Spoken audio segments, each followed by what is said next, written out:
யானையின் எடை. வெகு நாட்களாக வெளியூரில் இருந்த தெனாலிராமன் தலைநகர் கம்பிக்கு திரும்பினான். அவன் ஊருக்கு நுழையும்போது மக்கள் ஆங்காங்கே கூடி கூடி பேசுவதை கண்டான். காரணம் தெரியாமல் திகைத்தபடியே தன் இல்லத்திற்குள் நுழைந்தான்.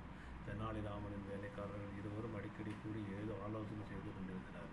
ஊருக்குள் வந்தபோது மக்கள் கூடி நின்று பேசுவதை பார்த்த தெனாலிராமன் தன் வேலைக்காரர்களும் அதேபோல் சிந்தித்துக் கொண்டிருக்கிறார்கள் என யோசித்தான். காரணம் கண்டுபிடிக்க முடியாததால் தன் வேலைக்காரர்கள் ஒருவனை அழைத்தான். உண்மையை சொல், என்ன காரணமாக கூடி கூடி பேசுகிறீர்கள்? ஏதேனும் திட்டம் தீட்டுகிறீர்களா என்று கேள்வி கேட்டான். வேலைக்காரன் மகிழ்ந்த, ஐயா வாங்க, நாங்கள் நம்ம ஊருக்கு வந்திருக்கிற வடநாட்டு வியாபாரியை பற்றி பேசுகிறோம் என்றான். அவரை பற்றி என்ன பேச்சு என்று தெனாலிராமன் கேட்டான்.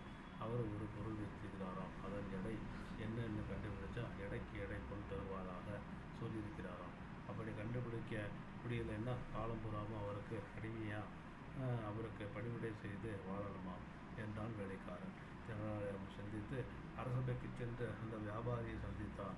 மன்னன் கிருஷ்ணதேவராயரும் வியாபாரியின் இந்த சவாலை ஏற்கவும் முடியாமல் விட்டுவிட முடியாமல் பெரும் குழப்பத்தில் இருந்தார்.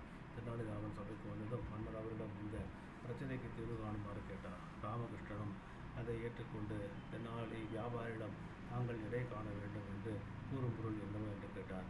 வியாபாரி மிகுந்த கர்வத்துடன், நான் ஜெயித்தால் நீர் எனக்கு அடிமை, ஆனால் நீ ஜெயித்தால் எடைக்கு எடை பொருள் தருவேன் என்றார். உங்கள் நிபந்தனையை நானும் ஒப்புக்கொள்கிறேன். எந்த பொருளுக்கு எடை சொல்ல வேண்டும் சொல்லுங்கள் என்றார் ராமகிருஷ்ணன். வியாபாரி கள்ளச்செறிவுடன், வீதியில் நிற்கும் என் யானையின் எடை என்ன என்று கொள்ள வேண்டும் என்றார். சபையை அறிந்தது. யானையை எப்படி எடை போடுவது, எந்த தராசில் நிற்க வைப்பது என்று அனைவரும் சிந்தித்து தொடங்கினர். மன்னரும் சிந்தனை வயப்பட்டார். தெனாலிராமன் மறுநாள் பதில் கூறுவதாக சொல்லி இல்லம் திரும்பினார். இரவு தன் மனைவியுடன் இந்த பிரச்சனையை பற்றி பேசிக் கொண்டிருந்தான். அப்போது அவனுக்கு திடீரென்று யோசனை தோன்றியது. மறுநாள் பொழுது விடுந்ததும் வியாபாரியிடம் யானையின் எடை கூறுவதாக கூறி அழைத்தார். மக்கள் ராமன் எப்படி யானையை எடை போடுகிறான் என்பதை பார்க்க கூடி வேண்டினர். மன்னரும் மக்களுடன் சேர்ந்து ஆவலுடன் பார்த்து நின்றான். ராமன் வடநாட்டு வியாபாரியை நதிக்கரைக்கு அழைத்துச் சென்றான். அவனும் தன் யானையை நடத்தி கொண்டு ராமனிடம் சென்றான். நதிக்கரை அடைந்தவுடன் அங்கிருந்த ஒரு பெரிய படகில் யானையை ஏறச் சொன்னான்.